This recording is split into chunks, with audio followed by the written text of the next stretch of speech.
আসসালামু আলাইকুম, স্বাগত জানাচ্ছি আপনাকে ডিসিবি নিউজের আন্তর্জাতিক সংবাদে। আমি মিম। শুরুতেই থাকছে সংবাদ শিরোনাম।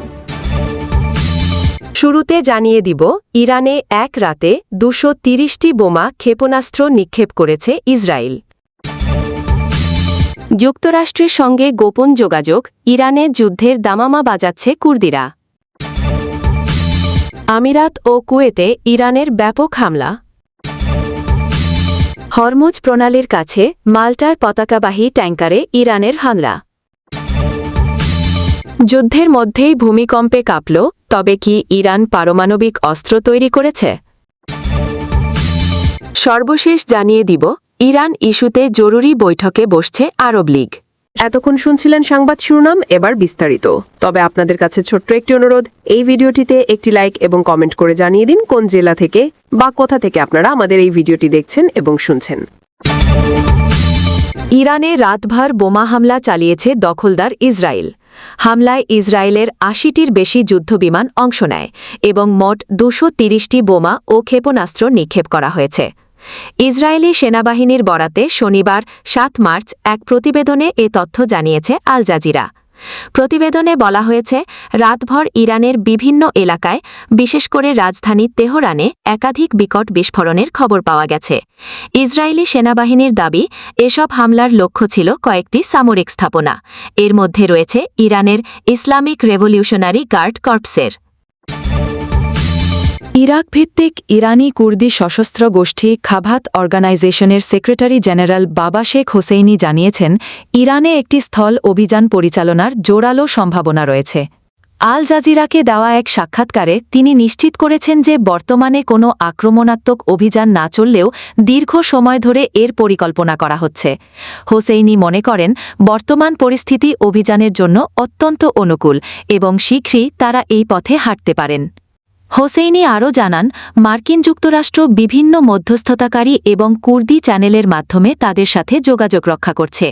যদিও এখন পর্যন্ত কোনো সরাসরি বৈঠক হয়নি, তবে ওয়াশিংটন বর্তমান ইরানি শাসন ব্যবস্থা মোকাবিলা এবং ভবিষ্যতে সম্ভাব্য সহযোগিতার বিষয়ে তাদের মতামত জানতে চেয়েছে।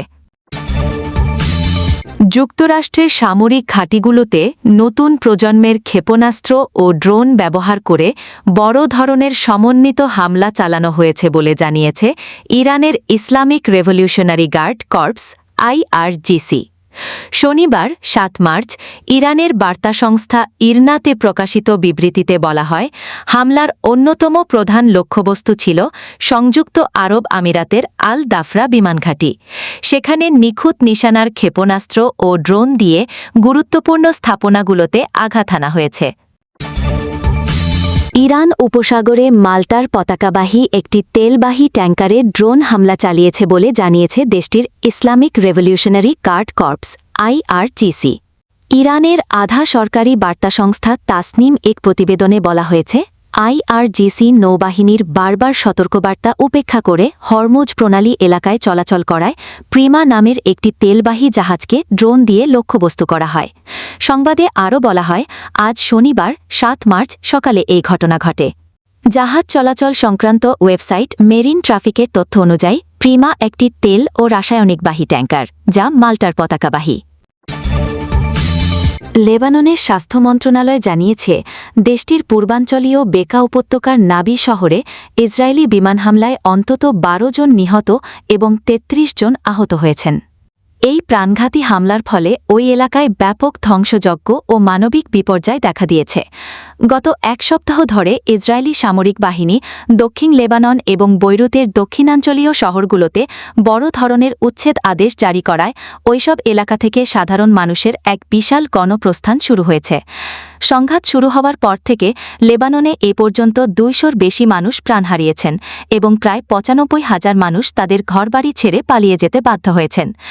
ইসরায়েলি বাহিনীর অব্যাহত বোমাবর্ষণ এবং বাস্তুচ্যুত মানুষের ক্রমবর্ধমান সংখ্যার ফলে লেবাননের মানবিক পরিস্থিতি এখন অত্যন্ত নাজুক পর্যায়ে পৌঁছেছে। ইসরায়েল ও যুক্তরাষ্ট্রের আগ্রাসনের জবাবে বিভিন্ন আরব দেশের ভূখণ্ডে ইরানের হামলার ঘটনা নিয়ে আলোচনায় বসছে আরব লীগ। আগামীকাল রোববার ৮ মার্চ জরুরি বৈঠক করবে সংস্থাটির পররাষ্ট্ররা।